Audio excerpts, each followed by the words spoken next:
Today I'm going to show you some of the steps on how I make a Puffco topper. I'm going to start off by warming that end of the tube before I put a flame to it because I don't want it to explode or crack from the sudden exposure to that intense of a heat.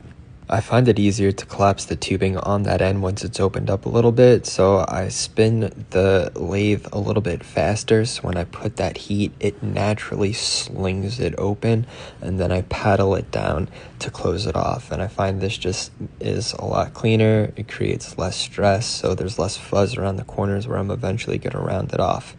And then I'm going to pick away that part that I just paddled down because it is super thick at this point and I need to thin it out. One of the reasons is because if it's super thick, there's a chance that it's going to crack. And then the other reason is because it's a lot easier to pop a hole. So once you condense it and you pick away that part, it's going to be flat. So to round it back out while it's still warm, I'll put the rubber stopper back in because that back pressure pushes it out. If it's too hot, it's going to make a ball and look unclean. So you just have to get it just right.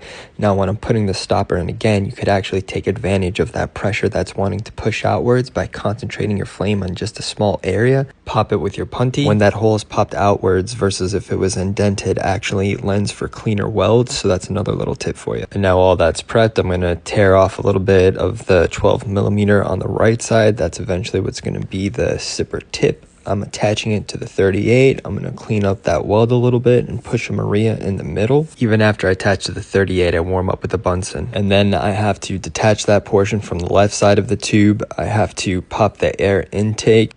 After I pop the air intake, I check with my calipers one more time to see if the bottom is the size.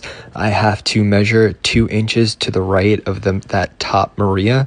I score, I snap it off, and I put it in my oven. The next day, I take the topper out of my oven, I slap it in the Puffco, polish the tip, bend the neck, and then it's ready to rock. I did realize after making it that the handle had a scratch on it, so I wound up selling this as a seconds. Please like, leave a comment on the video, and subscribe to my channel.